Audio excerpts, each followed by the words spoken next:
বোতলজাত সয়াবিন তেলের সরবরাহ কোনো কোনো ব্র্যান্ডে কম। অনেক দোকানদার আমাকে অভিযোগ করেছেন যে রূপচাঁদা এবং তীর এই দুইটা ব্র্যান্ডের কমতি।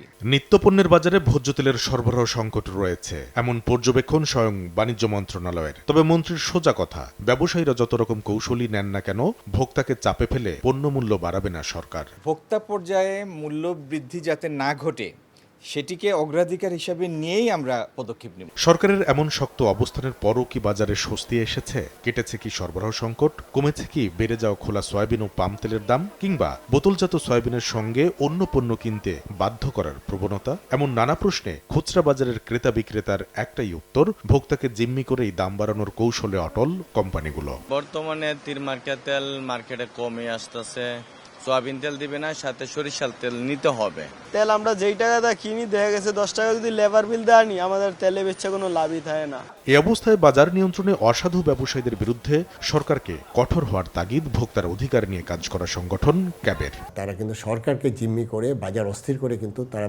সরকারকে বাধ্য করে দাম বাড়াতে। এটি আসলে আমি বলবো যে সঠিক চর্চা নয়। সরকার যেন ব্যবসায়ীদের কথাই না চলে, সরকার তার আইন মতোই চলে এবং সরকার ফেয়ার ব্যবসা যাতে হয় সেটা নিশ্চিত করবে। বাজারে শুধু সরবরাহ সংকটই তৈরি হয়নি, বাড়ছে অবৈধ মজুদের প্রবণতাও। সরকারের বিভিন্ন সংস্থার চালানো অভিযানে মিলছে এমন তথ্য। কামরুল হাসান সবুজ, সময় সংবাদ, ঢাকা।